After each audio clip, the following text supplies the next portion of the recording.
कुछ दिन से नीट और जे के परीक्षाओं को रद्द करने के लिए विपक्षी पार्टियां संघर्ष कर रही हैं और जो लाखों छात्र हैं वह भी इसका विरोध कर रहे हैं, क्योंकि इस समय जो कोरोना चल रहा है उसके केस 35 लाख के करीब होने वाले हैं और सोशल डिस्टेंस की जहाँ तक बात है, जब लाखों बच्चे परीक्षा में जाएंगे तो सोशल डिस्टेंस वहाँ पे उनका नहीं हो पाएगा। इसके अलावा अभी तक यातायात व्यवस्था भी ठीक नहीं है।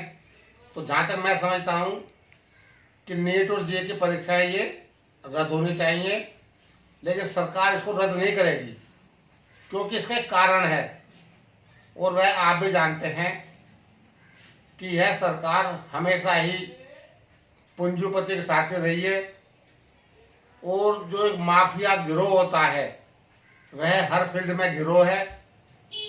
इसी तरह से ट्यूशन माफिया गिरोह भी इसमें काम कर रहा है, जिसका परीक्षा दिलाने के लिए कई हजार करोड़ के ठेके छूटते हैं, जिसका पैसा नेताओं को और प्रशासनिक अधिकारियों को भी जाता है। तो अगर ये परीक्षाएं रद्द की जाएंगी तो जिन लोगों ने सट्टे में पैसा लगाया हुआ है, जो ट्यूशन माफिया हैं, जो बच्चों को पास कराने का ठेका लेते हैं, तो उन लोगों को भारी नुकसान होने वाला है।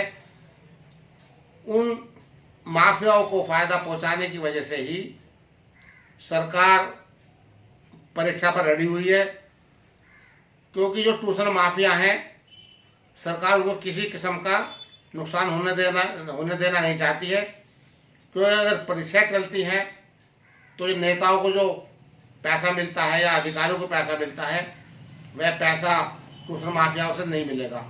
तो यही कारण है। मैं समझता हूँ, ये मेरी अपनी जो नॉलेज है या मेरी जो अपनी जानकारी है, क्योंकि देश में कोई भी जगह ऐसी नहीं है जहाँ पर माफिया गिरोह काम नहीं कर रहे हो। ऐसे शिक्षा के क्षेत्र में भी माफिया काम कर रहे हैं। तो टेंडर लेते हैं परीक्षाओं में पास कराने के लिए, बहुत मोटी मोटी रकम दी जाती है और उसी को फ़ायदा पहुंचाने के लिए, क्योंकि ट्यूटर माफिया भी बहुत बड़ा गैंग है, बहुत बड़ा पूरे देश में गैंग बना हुआ है, छाया हुआ है। तो उनको फ़ायदा पहुंचाने के लिए ही सरकार ज़बरदस्ती और जो छात्र है उनके भविष्य को, उनको जीवन को खतरे में डालकर भी परीक्षा कराने पर तुली हुई है।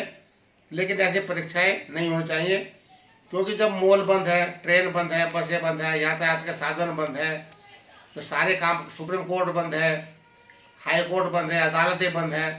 तो इस मौके पर इन छात्रों को जीवन को खतरे में डालने का जो काम सरकार कर रही है वह ठीक नहीं है। तो इसलिए हम भारतीय समता समाज की ओर से भी, भारतीय समता समाज की जो टीम है उसकी ओर से भी सरकार से यही विनती करना चाहते हैं कि कोरोना के हालात को देखते हुए, क्योंकि कोरोना संकट कम नहीं हो रहा है, जो पहले 2-3 4 5 हज़ार जो केस आते थे, आज 70 75 80 हज़ार केस डेली आ रहे हैं। अब तादाद उनकी 35 लाख के करीब पहुंच चुकी है। तो इसको मद्देनजर रखते हुए और जो जनता जो आवाज़ उठा रही है, छात्रों के भविष्य की बात है, उसको देखते हुए सरकार को ऐसा कदम नहीं उठाना चाहिए जिससे छात्रों के जीवन को नुकसान हो। क्योंकि जो छात्र हैं वह 18 साल से कम उम्र के ही हैं, तो उनके उम्र को भी देखते हुए, उनके आगे वाले भविष्य को भी देखते हुए तो सरकार को यह नीट की और जे की परीक्षाएं रद्द करनी चाहिए। यही हमारा कहना है। बहुत बहुत धन्यवाद। जय हिंद, जय भारत।